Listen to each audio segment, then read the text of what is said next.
Olá pessoal, estamos aqui em mais um Fractal Revisa.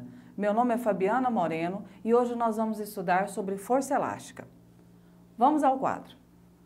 Força elástica é a força em molas ou fios extensíveis. Extensíveis são fios que se esticam, por exemplo, uma mola, um elástico, são fios que se esticam. Então vamos pegar um exemplo aqui. Quando eu pego essa mola aqui, eu tenho 3 molas. Essa do meio, ela está no seu estado inicial, ou seja, no seu estado natural, sem esticar. Eu tenho uma outra aqui que ocorreu uma expansão, que se esticou, e tem uma terceira mola aqui embaixo que ela foi comprimida, ela reduziu o seu tamanho aqui, ela comprimiu. Mas por que isso acontece? Bom, se eu pegar essa mola aqui no seu estado natural, vou chamar que o comprimento inicial dela vai ser L0, certo? Para que essa mola se estique, eu vou aplicar sobre essa mola uma força. Então, eu vou pegar aqui, ó, vou aplicar sobre ela uma força. Quando eu pegar uma força e aplicar sobre ela, eu vou ter aqui uma força chamada de força deformadora, que é a força que vai deformar a mola. Mas a mola não quer se esticar. O que acontece? Contrária à força deformadora, nós temos uma força aqui chamada,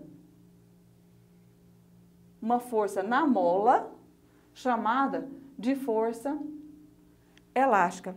A função dessa força elástica é manter o equilíbrio. Então, ela vai fazer a função de equilibrar a mola, manter o equilíbrio dessa mola, certo? Então, aqui, nesse caso aqui, nós tivemos uma expansão da mola. Se eu pegar esse terceiro caso aqui, então essa força elástica aqui, o que vai acontecer? A função dela é restaurar o equilíbrio. Então, a força elástica, ela vai restaurar o equilíbrio do corpo. Quando eu estiquei essa mola, o que aconteceu aqui?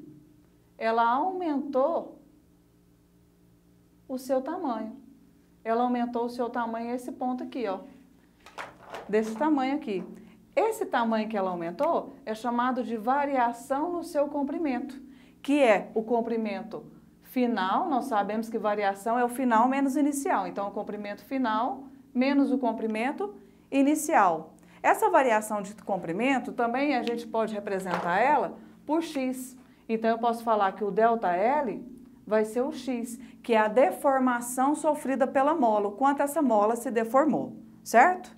Bom, vamos para o terceiro caso. Nessa terceira mola aqui, eu vou fazer o seguinte. Em vez de eu pegar aqui, nessa primeira, eu fiz uma expansão. Eu vou pegar agora e vou empurrar essa mola aqui. Essa mola que está no seu estado natural, eu vou empurrar.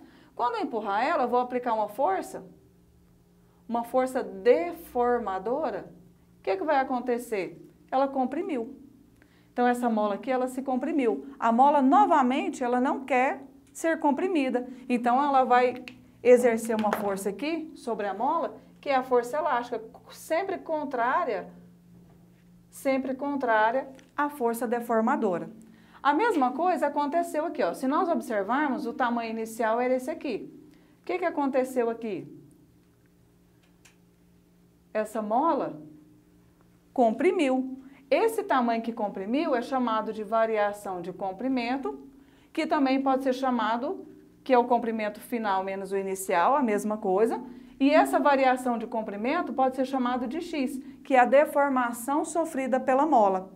Bom, então qual fórmula nós vamos usar? A fórmula da força deformadora, nós vamos usar o sinal positivo. Vai ser o K vezes o x. Quando na força elástica, que é a força contrária à força deformadora, nós vamos usar o sinal de menos kx. A força elástica aqui, ela vai ser sempre igual à força deformadora. Elas vão ter sempre a mesma intensidade, o mesmo valor. Esse K aqui, ele significa constante elástica da mola. Então, nós temos que o K, ele chama constante elástica da mola, que vai depender de cada material, né? Cada material ele tem uma constante diferente, certo? Bom, como que eu posso calcular essa constante? Para fazer esse cálculo dessa constante, nós podemos usar a seguinte fórmula. Constante é igual a massa vezes a gravidade dividido por x. O que vai acontecer aqui? Vou pegar novamente uma mola no seu estado inicial, no seu estado natural, né? Que a gente chama o comprimento inicial L0. E vou pegar aqui sobre ela e vou colocar um bloco de massa M. Quando eu coloco esse bloco de massa M, sobre ele vai exercer a ação da força peso, ele vai ser puxado, né? Ele vai ser puxado para baixo sobre a ação da força peso. Mas, mais uma vez, a mola não quer ser esticada. Então, ela vai atuar para cima no sentido contrário com a força na mola, que é a chamada força elástica.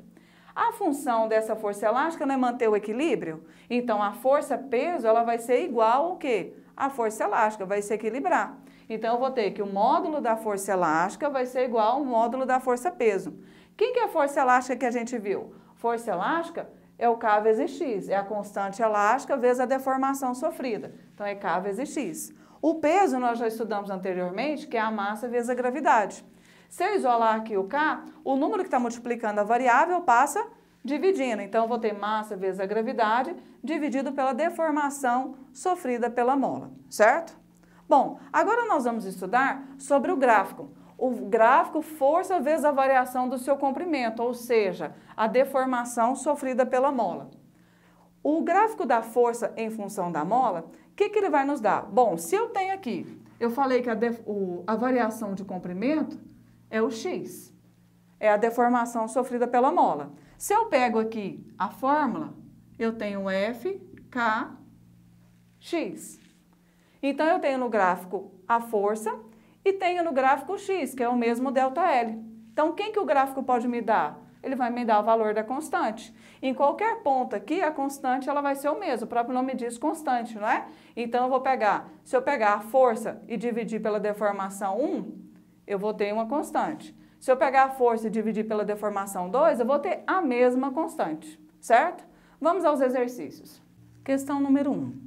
O gráfico mostra a variação do módulo da força em newtons aplicada a uma mola helicoidal, em função da elongação que ela sofre, medida em centímetros. Para uma elongação de 34 centímetros, dentro do limite de elasticidade da mola, o módulo da força aplicada é de...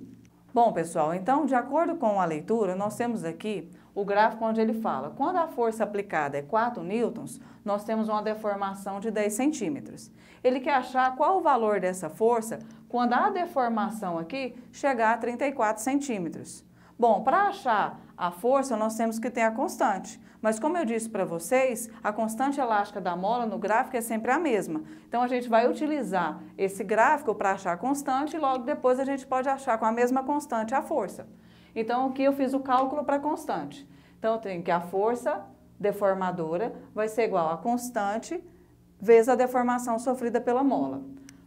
No gráfico, a força é 4, a constante eu estou procurando, e quando a força é 4, a deformação é 10. Então, o número que está multiplicando a variável passa dividindo, 4 dividido por 10 é 0,4 newtons por centímetro.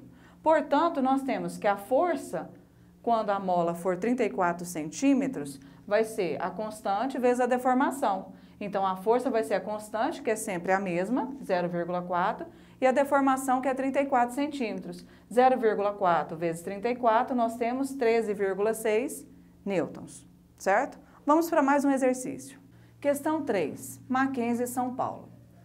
A mola da figura ao lado varia seu comprimento de 10 centímetros para 22 centímetros quando pendurarmos em sua extremidade um corpo de 4 newtons. O comprimento total dessa mola, quando pendurarmos nela um corpo de 6 newtons é... Então, nós temos aqui no desenho que eu tenho uma mola no seu estado natural de 10 centímetros. Então, eu pendurei sobre ela um bloco de 4 newtons. Quando fez isso, houve uma deformação. Então, a força-peso puxou o corpo para baixo, para a superfície, e a força elástica tende a manter o equilíbrio. E essa deformação aqui, no caso, foi de 22 centímetros. Ele nos pede qual será a deformação se eu colocar no lugar desse bloco aqui de 4 newtons, um bloco no qual tem um peso de 6 newtons. É isso que ele pede para a gente. Mas, mais uma vez, para me achar a deformação, eu tenho que ter uma constante elástica. Então, eu vou atrás dessa constante. Mas vamos analisar aqui. Qual que é a deformação dessa mola? A deformação dessa mola aqui, originalmente, vai ser a variação do comprimento dela, que é o comprimento final menos o comprimento inicial. A variação de comprimento vai ser o comprimento final, que é 22, menos o comprimento inicial, que é 10. 22 e menos 10, nós temos uma variação de comprimento de 12 centímetros. Essa variação de comprimento é a mesma deformação sofrida, é o x. Então, agora nós vamos procurar a constante. Já que a deformação é sempre a mesma, a deformação é 12 centímetros, nós vamos achar aqui a constante. Vamos fazer o cálculo para a constante. Então, a força elástica aqui, ela vai ser constante vezes a deformação. Então, nós temos que a força aqui vai ser 4, a constante é que eu estou procurando, e o x, que é a deformação, que eu achei aqui, que vai ser 12 centímetros. O número que está multiplicando passa dividindo, então a constante vai ser 4 por 12. Simplificando aqui, nós temos uma constante de 1/3 Newton por centímetro. Agora, quando ele mantém um estado de equilíbrio, eu posso afirmar que a força que puxa para baixo é a mesma que puxa para cima. Então, a força-peso aqui, ela é igual à força elástica sofrida pela mola. Então, eu vou ter que a força elástica vai ser igual à força-peso. Força elástica vai ser K vezes X, que é igual a P. A constante nós acabamos de achar. O X é justamente quem eu estou procurando aqui, mas esse é o X total, né? E o peso eu tenho, no caso aqui, que vai ser para 6 newtons. Então, eu vou isolar o X aqui, eu vou ter o seguinte, o peso vale 6. A constante estava multiplicando, passou aqui, dividindo. Divisão de fração, conserva a primeira, multiplica pelo inverso da segunda. Fazendo essas contas, eu vou ter uma deformação de 18 centímetros. Então, quando eu coloquei um peso de 6 newtons, ela deformou 18 centímetros. Mas ele não está procurando isso, ele está procurando qual a deformação total quando eu colocar um peso de 6 newtons. Bom, inicialmente, o tamanho total da mola, me desculpe, quando ele tiver um peso de 6 newtons. O tamanho inicial da mola era 10 centímetros. Então, quando nós colocamos um peso de 6 newtons, nós achamos uma deformação aqui de 18 centímetros. O exercício nos pede qual vai ser o comprimento total da mola quando eu coloquei um peso de 6 newtons. O comprimento inicial dessa mola era de 10 centímetros. Quando eu coloquei o peso de 6, ele passou para quanto? 18 centímetros. Então, 10 mais 18, eu tenho um comprimento total da mola de 28 centímetros. Certo, pessoal?